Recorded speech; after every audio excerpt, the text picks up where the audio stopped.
on the show, but as we come towards the hour of 6 o'clock, whilst Christmas is a happy time for many, some charities are seeing a rise in people contacting them for the first time for support. It's tough. The NSPCC say the number of children calling them for help goes up significantly at this time of year. Tomorrow they're doing a walk for children past London landmarks, which will be lit up green for the NSPCC. Joining us now is Aaron Hearn, NSPCC Honorary Board Member. Good afternoon, Aaron. Good afternoon. Give us a bit more information about the walk for children. What it means and how people can get involved. Yeah, so the Walk for Children is happening tomorrow, mainly because it's the longest night of the year, and it can be an incredibly dark and challenging time for children during this period of time. So we're hoping to create a bit of light for them and give the opportunity for them to reach out to our services like Childline or any other opportunity they need to reach out and speak to someone.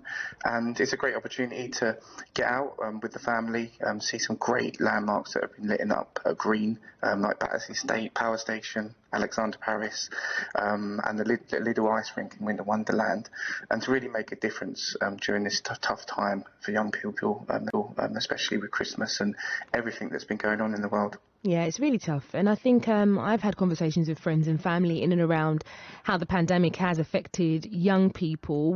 What have you seen as a board member at the NSPCC? What are some of the things that have been really challenging for young people around this time? I think it's just the mental health is very much on the agenda, and young people have been struggling as well as other people, and we just see a big increase around this time. I think last year we delivered 6,000 counselling sessions in London and across the UK during the Christmas period, and 600 of them were about being lonely at Christmas. And when you look around on adverts and TV, it's really about family, and sometimes people don't have that connection, especially young people. So it's really about making sure that Childline and can be there for young people and they can be heard. What does the support mean to the children who are in need of it? You know, how much have you been able to, as an organisation, see and realise how critical the support is? Yeah, being a Childline counsellor myself, it's really that moment in time where they get to speak about their feelings honestly and openly, which sometimes is challenging to do within their current environment. And it's about relieving that pressure and being listened to. And you can really hear their tone of voice change when they've spoken about what they're challenged about, and it gives them sort of some time to reflect. And sometimes it does save a life.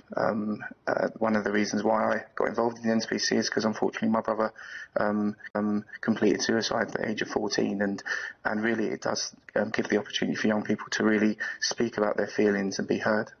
It's just having that outlet, isn't it? And for a lot of them during the lockdown, sometimes home isn't always the safest space. How challenging is that for you as somebody who deals with who helps with counselling, to be able to understand and identify those things quite quickly? Yeah, I think it's an opportunity to empower the young person, and it gets them to speak through logically how they're feeling and what their options are. Childline's the listening service, so it's really empowering for the young people, which is so vital because some young people in certain situations, they're so disempowered. So having that opportunity for once to feel that they're being listened to and they can take control of their current situation is really important. And we do get young people that use the service, they come back and say, 4 years ago, 5 years ago, I contacted Childline and Childline saved my life. Tomorrow, longest night of the year, of course, for a lot of people. After tomorrow, we start to maybe work towards getting a bit more sunlight. But this walk, it's amazing. Tell us some of the landmarks that you'll be going past tomorrow. So I'm quite close to Battersea Power Station. So Battersea will be one of the ones that I go past. And there's also landmarks as in Alexandra Palace.